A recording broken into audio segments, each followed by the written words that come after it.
Hello guys, जय श्री राम। स्वागत करते हैं आप सभी दर्शकों का अपने इस चैनल में पाकिस्तानी सनातनी रिएक्शन। कैसे हैं आप सभी लोग? उम्मीद करते हैं आप सभी लोग ठीक होंगे। तो भाई आज हम जिस वीडियो पर रिएक्शन करने वाले हैं, टाइटल आप सभी के साथ शेयर कर देते हैं। स्ट्रॉन्ग स्टोरी बिहाइंड जगन्नाथ रथ यात्रा या hide and hidden secrets. Secrets. तो भाई जगन्नाथपुरी ये मतलब के चार धामों में से एक धाम जगन्नाथपुरी है।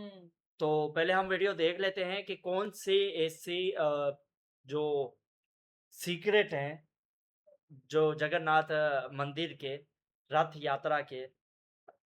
तो वीडियो हम देख लेते हैं, उसके बाद फिर बात करते हैं। बने रहे हमारे साथ इस वीडियो के एंड तक। इंडिया के उड़ीसा राज्य के पुरी में चमत्कार की एक ऐसी कहानी है जिसे समझ पाना साइंस के बस की बात नहीं है। साइंस, ज्योग्राफी, फिजिक्स, केमिस्ट्री और दुनिया के सारे ग्राउंड्स ऑफ बिलीव्स यहाँ सब फेल हो जाते हैं। सब फेल हो हिंदू जाते हैं। मान्यता में 4 धाम होते हैं: बद्रीनाथ धाम, द्वारकाधीश धाम, रामेश्वरम और जगन्नाथपुरी। जगन्नाथ। और ये कहानी है जगन्नाथपुरी की, जहाँ पे आज भी श्री कृष्ण का वास्तविक दिल धड़कता है। इस मंदिर के कुछ ऐसे रहस्य हैं जिनके बारे में सुनकर किसी के भी होश उड़ जाएंगे। जी हाँ। वेस्टर्न कल्चर फॉलो करते करते हम एक ऐसे मोड़ पे तो आ चुके हैं जहाँ लोग भगवान के होने ना होने पे सवाल उठाने लगे हैं।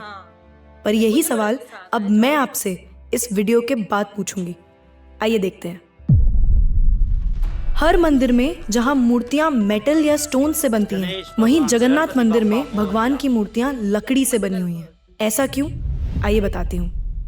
3102 बीसी में जारा नाम के एक शिकारी ने शिकार करते हुए गलती से तीर श्री कृष्ण के पैर पे चला दिया, जिससे श्री कृष्ण की मृत्यु हो गई। जारा ने श्री कृष्ण का देह संस्कार किया पूरे रीति रिवाजों के साथ। पर जब उनकी चिता शांत हुई तो जारा ने देखा कि एक चमकने वाली मेटल की चीज अभी तक जली नहीं थी। जारा को ये समझ नहीं आया था कि ये है क्या, तो उसने उसे उठाया और उसे बेचने निकल गया। पर उसको खरीदना तो दूर, किसी ने उसे हाथ भी नहीं लगाया। फिर आखिरकार जारा ने हार थक कर उस मेटल की चीज को एक लकड़ी पर रखा और उसे पानी में बहा दिया। गुप्त साम्राज्य के समय अवंती के राजा इंद्रद्युम्न, जो कि विष्णु जी के बहुत बड़े भक्त थे, उन्हें एक दिन सपने में आकर विष्णु जी ने एक नदी में डुबकी लगाने को कहा और ये भी कहा कि एक लकड़ी के तने में तुम्हें उस नदी में मैं मिलूंगा। इस सपने को देखकर अगले ही दिन राजा डुबकी लगाने चले गए। डुबकी लगाते वक्त राजा को नदी में थोड़ी ही दूर एक लकड़ी का तना भी दिखा। बिना देर किए राजा तने तक पहुंचे और उस तने को महल में ले आए। फिर राजा ने कुछ बहुत नामी काश्तकारों को बुलाया, पर उनमें से कोई भी उस लकड़ी से एक मूर्ति नहीं बना पाया। कई दिन बीत जाने के बाद एक काश्तकार महल में आया और उसने राजा से कहा कि ये मूर्ति मैं बनाऊंगा, पर मेरी एक शर्त है। राजा ने काश्तकार से उसकी शर्त पूछी, क्योंकि राजा किसी भी शर्त को मानने के लिए तैयार थे। तो काश्तकार ने कहा कि ये मूर्ति बनाने के लिए मुझे पूरे 21 दिन का समय चाहिए और मैं चाहता हूँ कि 21 दिन से पहले ना तो कोई मुझसे बात करे, ना मिले और ना ही मेरे किसी भी काम में विलंब डाले। राजा ने खुशी खुशी ये शर्त मंजूर कर ली। मूर्ति बनाने का काम शुरू हुआ। रोज मूर्ति बनने की आवाजें भी आती थी, पर धीरे धीरे वो आवाजें बंद हो गई। अवंती की रानी को लगा कि शायद भूख प्यास से काश्तकार मर चुका है, इसीलिए उन्होंने जहां मूर्ति का काम चल रहा था उस कमरे के दरवाजे को खुलवाने की जिद की और राजा को उनकी बात माननी पड़ी। जैसे ही दरवाजा खुला तो उन्होंने ये देखा कि वहां कोई काश्तकार था ही नहीं। सिर्फ और सिर्फ 3 मूर्तियां थी: भगवान जगन्नाथ, उनके भाई बालभद्र और उनकी बहन सुभद्रा। और उसी जगन्नाथ जी की मूर्ति में वो मेटल वाली चीज भी रखी गई थी, जो कि कुछ और नहीं, श्री कृष्ण का धड़कता हुआ दिल था। ये कोई नॉर्मल ह्यूमन हार्ट नहीं है, ये एंशिएंट एडवांस टेक्नोलॉजी का क्लियर सबूत है। ये हार्ट एनर्जी ट्रांसमिट करता है और हम सब ने ये तो पढ़ा ही है that stones and metals are good conductors of electricity and wood is a bad conductor of electricity. इसीलिए idols in the Jagannath temple are made up of wood. सिर्फ यही नहीं, हर 12 साल में एक बार भगवान की नई मूर्ति स्थापित की जाती है और भगवान के दिल को उस मूर्ति में शिफ्ट किया जाता है। ये किया इसलिए जाता है क्योंकि जो energy transmitting device if we talk scientifically उस मूर्ति में होता है वो इतनी एनर्जी ट्रांसमिट करता है that the wood gets depleted with time, और इसीलिए उसे बदलने की जरूरत होती है। पर इसे बदलने का प्रोसेस भी इसी की तरह बहुत इंटरेस्टिंग है। हर 12 साल में एक दिन ऐसा होता है जिस दिन मंदिर में किसी को एंट्री नहीं मिलती। पूरी शहर की बिजली काट दी जाती है। मंदिर के मेन पंडित की आंखों पे पट्टी और हाथों में बड़े और मोटे ग्लव्स पहनाए जाते हैं और 100% अंधेरे में इस दिल को निकालकर नई मूर्ति में फिर से स्थापित किया जाता है। जिन पंडितों ने इतिहास में ये सेरेमनी करी है उनका कहना है कि उन्होंने देखा तो कभी नहीं, पर इस चीज को जिसे हम ब्रह्म पदार्थ भी बोलते हैं, इसे हाथों में पकड़ने पे ऐसा लगता है जैसे जिंदा खरगोश पकड़ लिया हो। माना ये भी जाता है कि अगर किसी ने ब्रह्म पदार्थ को देख लिया तो उसकी मौत उसी समय निश्चित है। इसीलिए बिना आंखों पे पट्टी लगाए किसी को भी ये सेरेमनी करने की परमिशन नहीं है। इस मंदिर के ऊपर एक झंडा है जो साइंटिफिक लॉ के बिल्कुल विपरीत चलता है। जैसे कि हमें पता है कि जिस डायरेक्शन में हवा चलती है पतंग भी उसी डायरेक्शन में उड़ती है और झंडा भी उसी डायरेक्शन में उड़ना चाहिए। पर जगन्नाथ मंदिर के इस झंडे की बात बिल्कुल अलग है। ये हमेशा हवा के ऑपोजिट डायरेक्शन में उड़ता है। क्यों और कैसे आज तक कोई समझ नहीं पाया। इस झंडे के साथ एक और खास बात है कि इसे रोज बदलना पड़ता है। इसीलिए मंदिर के पांडु 214 फीट ऊपर लगे इस झंडे को रोज चढ़कर बदलते हैं, क्योंकि कहा जाता है कि अगर किसी दिन ये झंडा नहीं बदला गया तो मंदिर 18 सालों के लिए बंद हो जाएगा। मंदिर में आए भक्तों के बीच रोज प्रसाद बांटा जाता है।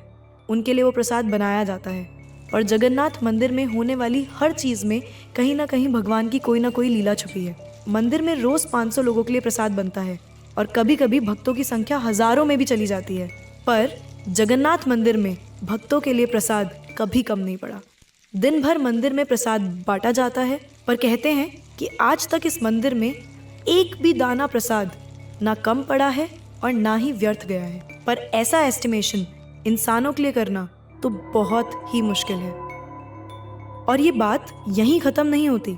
प्रसाद बंटने की मिस्ट्री तो है ही, उससे बड़ी मिस्ट्री है प्रसाद बनाने की। लकड़ी की आग पे 7 मिट्टी के बर्तनों को एक के ऊपर एक रखकर प्रसाद बनाया जाता है। साइंस और लॉजिक्स कहते हैं कि सबसे पहले सबसे नीचे वाले बर्तन का प्रसाद पकना चाहिए, पर पुरी के जगन्नाथ मंदिर में साइंस और लॉजिक्स नहीं चलते। इन 7 बर्तनों में सबसे पहले सबसे ऊपर रखे जाने वाले बर्तन का प्रसाद पकता है, फिर उससे नीचे वाले बर्तन का, और ऐसे ही सबसे नीचे रखे बर्तन का प्रसाद सबसे आखिरी में पक के तैयार होता है। हाँ, मुझे पता है आपको भी अभी कुछ नहीं समझ आ रहा होगा। इसे आज तक कोई नहीं समझ पाया। इस मंदिर की खूबसूरती शब्दों में नहीं बताई जा सकती। इतना बड़ा मंदिर इतने सालों पहले बिना किसी टेक्नोलॉजी के कैसे बनाया होगा। पर क्या आपको पता है 214 फीट के इस मंदिर की डोम की परछाई आज तक कभी बनी ही नहीं। Are you shocked? You must be, but it is true. Jagannath Puri temple के डोम्स की शैडो बनती ही नहीं है कभी भी at any time of the day। और हमारी फेवरेट साइंस इस बात का भी लॉजिक नहीं ढूंढ पाई। Favourite science. The mystery is not over here। जैसा कि हमें पता है कि कुछ buildings, architectures and areas no fly zones होते हैं, मतलब वहाँ ड्रोन्स, एयरप्लेन्स या कोई भी मैन मेड फ्लाइंग ऑब्जेक्ट पहुंचाने की या उड़ाने की परमिशन नहीं है। पर पक्षियों को तो हम नहीं रोक सकते, उन्हें समझाना तो बहुत मुश्किल है ना। पर अगर हम जगन्नाथ टेम्पल की बात करें तो वहाँ पे ऐसा कुछ है जो शायद पक्षियों को पता है और हमें नहीं, क्योंकि इस मंदिर के ऊपर कोई भी ड्रोन, कोई भी एयरप्लेन या कोई भी पक्षी कभी उड़ता ही नहीं। आपने देखा होगा ना मंदिर के डोम्स पे या बड़ी बड़ी बिल्डिंग्स पे बर्ड्स को बैठे हुए। कभी जगन्नाथपुरी जाएंगे तो देखिएगा that birds don't rest on the roof of Jagannath temple. आप कभी भी किसी भी पक्षी को जगन्नाथ टेम्पल की छत पे या उसके डोम्स पे बैठा हुआ नहीं देखेंगे। पर कंफ्यूज करने वाली बात यह है कि कैसे एक बेजुबान पक्षी ये जानता है कि इस मंदिर के ऊपर से उड़कर नहीं जाना। All of these things sound so exciting, right? अगर आपको ये कहानी जानने में और सुनने में मजा आ रहा है और आप ऐसी ही नई नई चीजें और कहानियां जानना चाहते हो तो नेकेड ट्रुथ को सब्सक्राइब करना मत भूलना। हम आपके लिए बार बार कुछ नया लाते रहेंगे।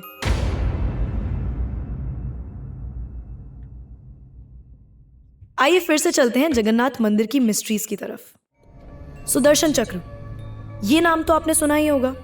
सुदर्शन चक्र भगवान विष्णु का अस्त्र है। ये अधर्म का विनाश करता है। जगन्नाथ मंदिर के टॉप पे एक सुदर्शन चक्र है और उससे आप जिस भी डायरेक्शन से देखोगे उसकी फेसिंग आप ही की तरफ होगी। भगवान जगन्नाथ, जिनके नाम का मतलब ही जगत के नाथ हैं, इनके मंदिर में लाखों श्रद्धालु अपनी आस्था और प्यार भगवान के लिए लेकर आते हैं। पर इस मंदिर में सिर्फ हिंदुओं को दर्शन करने की अनुमति है। किसी भी और धर्म के इंसान को दर्शन बाहर से ही करवाए जाते हैं और दर्शन करवाकर भेज दिया जाता है। जैसे कि हमारी ex prime minister Indira Gandhi ji, वो भी जगन्नाथपुरी गई थी दर्शन करने, पर क्योंकि वो फारसी हैं और हिंदू नहीं और उन्हें उनका सरनेम फिरोज गांधी से मिला है, इसीलिए इंदिरा गांधी को भी दर्शन करने की अनुमति नहीं दी गई। सिर्फ यही नहीं, 2005 में थाईलैंड की प्रिंसेस महाचक्री सिंधोन को भी जगन्नाथपुरी टेम्पल में एंट्री नहीं दी गई थी, क्योंकि यहाँ फॉरेनर्स अलाउड नहीं है। उनके लिए अरेंजमेंट्स की गई थी और दर्शन बाहर से ही करवाए गए। 12वीं सदी से बने हुए इस मंदिर को स्विट्जरलैंड की एक महिला ने 1,78,00,000 रुपए का चढ़ावा भी चढ़ाया। ये मंदिर में चढ़ाया गया अभी तक का सबसे बड़ा चढ़ावा है। पर फिर भी क्योंकि वो हिंदू नहीं है, दर्शन उन्हें भी बाहर से ही करने पड़े। हमारे ही धर्म की इतनी सारी बातें हैं जिसके बारे में हमें कुछ पता ही नहीं। हम आंखें बंद करके किसी भी कल्चर को, किसी भी ट्रेंड को फॉलो करते जा रहे हैं। हम भूल गए हैं कि हम एक ऐसे धर्म से जुड़े हैं जिसने दुनिया में संस्कृति, सभ्यता, परंपरा और संस्कार को हमेशा जिंदा रखा है। ये सनातन धर्म है और अब हमें धर्म को बचाना है। हर साल पुरी में जगन्नाथ जी की रथ यात्रा भी निकलती है। ये 9 दिन का त्योहार होता है जिसमें भगवान श्री जगन्नाथ, देवी सुभद्रा और भगवान बालभद्र को गर्भगृह से निकालकर रथ पर बिठाकर यात्रा करवाई जाती है। माना जाता है कि ये यात्रा इसलिए निकलती है क्योंकि भगवान इन 9 दिनों में प्रजा के बीच आकर प्रजा के सुख दुख को खुद देखते हैं और इस यात्रा में लाखों करोड़ों भक्तों की भीड़ हर साल इस यात्रा का हिस्सा बनती है। जगन्नाथपुरी मंदिर की मिस्ट्रीज यहाँ खत्म नहीं होती। और भी बहुत सारी कहानियाँ हैं जो हम नहीं जानते, जैसे कि हर साल भगवान 15 दिन के लिए बीमार पड़ते हैं और भक्तों के लिए मंदिर में दर्शन बंद कर दिए जाते हैं। पर बहुत कम लोग जानते हैं कि ऐसा क्यों होता है। वी होप आपको ये वीडियो देखकर अच्छा लगा होगा। तो अब मैं आपसे पूछना चाहती हूँ, आपको क्या लगता है, भगवान सच में होते हैं? बिल्कुल होते हैं। मैं तो भाई यकीन करता हूँ कि भगवान होते हैं। पता है क्यों? क्योंकि इस पूरे ब्रह्मांड को अगर हम गौर से देखें, अगर हम खुद को गौर से देखें, तो हमारी बनावट ऐसी है कि लगता है कि कोई तो बनाने वाला था या है। बिल्कुल। अगर हम कोई पौधा उगाते हैं, बीज बोते हैं, हाँ, तो 2-3 दिन बाद वो बीज मतलब छोटा सा पौधा बन जाता है और जाता है। वो छोटा सा पौधा एक दिन एक विशाल दरख्त हाँ, बन और जाता फिर है। बाद में उस पे जो फल वगैरह लगते हैं, बिल्कुल। तो है ना कुछ मतलब हाँ, हमारा कुछ जो है वो क्या कहते हैं, परम विजेता कहते हैं, क्या कहते हैं, परमात्मा। परमात्मा। तो परमात्मा है जब ये सब कुछ हो रहा है यहाँ पे। अगर कोई मतलब फूल हो, हम हाँ। उसे जो है तोड़ते हैं, बिखेर देते हैं, वो बाद में सेट हम कर सकते हैं? नहीं, नहीं कर सकते हैं। लेकिन भगवान जो है उस फूल को दोबारा खिला देते हैं। मतलब हाँ। कि उसी पौधे से दोबारा नया फूल उग जाता है। तो ये एनर्जी साइंस में नहीं है, ना ही साइंस। अच्छा ये देखो ना, जगन्नाथपुरी के जो भी इतने सारे सीक्रेट हैं, वो साइंस आज तक हल ही नहीं कर पाई। मैं तो हैरान हूँ, क्या-क्या वीडियो में हमने देखा है कि झंडे की मतलब कि वो परछाई ही नहीं बनती, ठीक है? और झंडे को वो सुदर्शन चक्र जो है, आप जिस डायरेक्शन में जाके देखो, भले जहाँ पर भी देखो, वो आपकी तरफ ही होगा। कमाल है। मैं उस झंडे पे ज़्यादा हैरान हूँ कि हुँ, जिस डायरेक्शन में हवा चल रही थी, उस डायरेक्शन में नहीं, उसके ऑपोज़िट मतलब वो उड़ता है झंडा। बिल्कुल। और देखो पक्षियों को भी पता हाँ, है कि इनके ऊपर जो है ऊपर से नहीं उड़ना। कमाल है। और जैसे कि वीडियो में कहा था ना, इसने बहन ने कहा था कि वो तो बेज़ुबान है, परिंदे हैं, उसको कैसे पता कि इस मंदिर पे नहीं बैठता है। हाँ तो हमने एक नीलकंठ मूवी देखी थी, उसमें जो है सबसे पहले परिंदों को ही पता चला था कि हमारा जो है वो भगवान पैदा होने वाला है, एक विष्णु भगवान का अवतार। हाँ परिंदों हाँ को ही पता चला ये था, जानवरों पक्षियों को जो है वो ज्यादा पता होता है हमसे। हाँ वो ज्यादा फील करता है, जैसे हाँ कि मौत को बिल्ली और जो डॉग होते हैं, कुत्ते, वो वो जल्दी परख लेते हैं। जल्दी पहचान लेते हैं कि ये बंदा यहाँ मरने वाला है या इसके साथ कोई दुर्घटना होने वाली है या कुछ भी। वो जो है वो बिल्ली और कुत्ता दोनों जल्द से महसूस कर लेते हैं। बिल्कुल। तो ये तो है कि जो पक्षी होते हैं या जानवर होते हैं वो हमसे ज्यादा इन चीजों को महसूस करते हैं, जो और चीज हमें और दिखाई नहीं देती। नीलकंठ वर्णी जी हमने मूवी देखी थी, वो नीलकंठ वर्णी जी उस टाइम पैदा नहीं हुए थे, अपनी माँ के कोख में थे। हाँ तो वो अपने गांव जा रहे थे, तो कैसे सब जानवर जहां से गुजरते थे हाँ वो बिल्कुल। फूल वगैरह उग जाते थे और हाँ जानवरों को पता चल जाता था। हाँ तो तो जानवरों को पहले पता चलता है, हाँ हमें नहीं अच्छा, वो चलता है। ये अपना जो प्रसाद बनाने का तरीका देखो, 7 बर्तन एक दूसरे के ऊपर रखे जाते हैं, हालांकि कमाल है। लॉजिकली देखो तो सबसे हाँ नीचे वाला सबसे पहले पकना चाहिए। बिल्कुल। और वहां जो है साइंस खत्म हो जाती है, लॉजिक खत्म हो जाते हैं, सब कुछ खत्म हो जाती है। वहां सिर्फ जगन्नाथपुरी के ही रूल चलते हैं, इसलिए उनके रूल हैं। क्या सबसे पहले बात वाले है। बर्तन में जो है वाकई में प्रसाद पकता है, उसके बाद उसके नीचे, उसके नीचे, उसके एंड वाला सबसे नीचे, जब जिसके नीचे लास्ट में आग पकता है, धधक रही होती है, वो सबसे लास्ट में पकता है, सबसे ऊपर वाला सबसे पहले सबसे पकता है। पहले पकता है। तो ये सबसे बड़ी वाकई में चौंका देने वाली बात है। अच्छा, मैं आपको एक बात बताऊं, हम्म, शायद हमारे दर्शक जो हैं वो विश्वास ना करें। हमारे घर में ना, हमारे अंकल के घर में एक हाँ दरख्त था। तो बारिश आई थी, उस दरख्त के इर्द गिर्द ना सारा पानी इकट्ठा हो गया था। तो मेरे चाचू ने निकाला, तो उसके जो जड़ें होती है ना, ऐसे उसने हाथ मारा, पानी सारा हटाया, जड़ों में वो गणेश जी भगवान की मूर्ति बनी हुई थी। ओह, आप यकीन नहीं करोगे, मैं मुझे भी काफी मतलब मेरे कजनों ने कहा कि दरख्त में ना मूर्ति निकली है, तो मैं यकीन नहीं कर रही थी। मैंने कहा ऐसे जड़ होगी, तुम लोग ऐसे बना रहे हो। जब मैंने जाके देखा, आप यकीन नहीं करोगे, जैसे गणेश जी भगवान है ना, उनकी वो क्या कहते हैं, सूंड, नाक। नाक, वो सेम जैसे फोटो में देखते हैं वो ऐसे थी। गणेश जी भगवान ने ऐसे हाथ पकड़ा हुआ था, जैसे उनके पाँव थे, जैसे उसका पेट निकला हुआ, वैसा सेम था। मैं देखकर हैरान हो गई। ओह, और बिल्कुल हो सकता है, इसमें कुछ शक सच नहीं। में आप यकीन नहीं करोगे, काफी लोग दूर दूर से देखने के लिए आते थे इस बिल्कुल, मूर्ति बिल्कुल, को। इसमें कोई शक नहीं। अच्छा, वो भी तो देखो, जगन्नाथपुरी में सिर्फ़ हिंदुओं को मतलब के परमिशन है। परमिशन है मंदिर के अंदर आने की। भले कोई भी हो, उनको परमिशन नहीं है मंदिर के अंदर आने की। बिल्कुल। और वाक़ई में यार, और फ़ॉरेनर एक महिला थी जिसने 1 करोड़ 78 लाख डोनेट किए, मतलब कि मंदिर को दान दिए। बिल्कुल। और ये सबसे बड़ी दान आज तक की, आज तक इतनी दान किसी ने भी नहीं दी। किसी ने नहीं दी। और हम तो उसको भी भाग्यशाली हैं। उसको भी अंदर आने की परमिशन नहीं, बाहर से ही दर्शन कराए, उसके लिए सब कुछ सुविधा की गई, पर बाहर से ही दर्शन करा के उसको भेज दिया और वापस। हम भाग्यशाली हैं कि हम वाक़ई में, हिंदू हैं, हम अगर कभी जाएं भारत, तो बिल्कुल। हम जो है तो जगन्नाथ, दर्शन कर सकते हैं। हाँ, जगन्नाथ जी के दर्शन कर सकते हैं। बिल्कुल। तो भाई, आज की वीडियो आपको कैसी लगी कमेंट सेक्शन में ज़रूर बताइएगा, और आप अगर जगन्नाथपुरी गए हैं तो हमें ज़रूर बताइएगा कमेंट बिल्कुल। सेक्शन में, और आपका एक्सपीरियंस कैसा रहा हम हमारे साथ ज़रूर साझा कीजिएगा। और इसी के साथ अगर वीडियो अच्छी लगी हो तो वीडियो को लाइक कीजिएगा, शेयर कीजिएगा, चैनल पर नए हैं तो चैनल को सब्सक्राइब कीजिएगा, बेल आइकन ज़रूर दबाइएगा। मिलते हैं नेक्स्ट वीडियो में, तब तक के लिए जय श्री जय राम। श्री राम, जय जगन्नाथ।